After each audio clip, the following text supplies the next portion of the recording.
Presiden Rusia Vladimir Putin nampaknya tidak main-main dengan negara-negara barat yang memasok senjata ke Ukraina untuk menyerang Rusia. Ia melontarkan ancaman dengan menyebut Eropa, terutama negara-negara kecil, seharusnya sadar dengan lawan main mereka. Ancaman ini dilontarkan Putin di sela-sela kunjungan ke Uzbekistan Selasa 28 Mei 2024. Putin juga menyebut banyak negara Eropa memiliki wilayah kecil dengan populasi padat. Faktor itulah yang harus mereka pikirkan ketika menyerang jauh ke jantung wilayah Rusia. Adapun ancaman ini dilontarkan Putin menyusul pernyataan Presiden Prancis Emmanuel Macron yang mengatakan Ukraina semestinya diizinkan menetralisasi pangkalan militer Rusia yang digunakan tentara untuk menembakkan rudal ke Ukraina.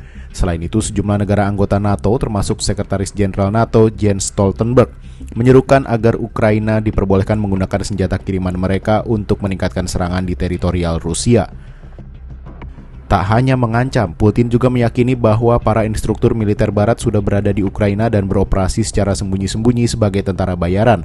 Jika barat mengirimkan instruktur secara resmi, menurut Putin langkah itu membawa konflik serius di Eropa bahkan sampai ke tingkat global. Kepala Kebijakan Luar Negeri Uni Eropa Josep Borrell seusai pertemuan para Menteri Pertahanan Uni Eropa di Brussels, Belgia mengatakan mereka masih berbeda pendapat mengenai pengiriman instruktur militer ke Ukraina.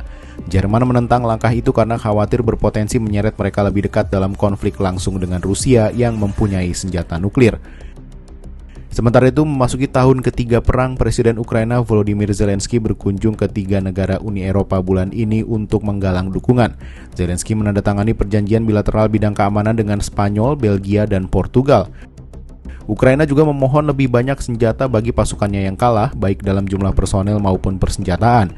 Zelensky juga mencari bantuan untuk mengatasi kekurangan sistem pertahanan udara. Di Belgia, ia memperoleh bantuan dana senilai $1 miliar AS dan dijanjikan 30 unit pesawat jet tempur F-16.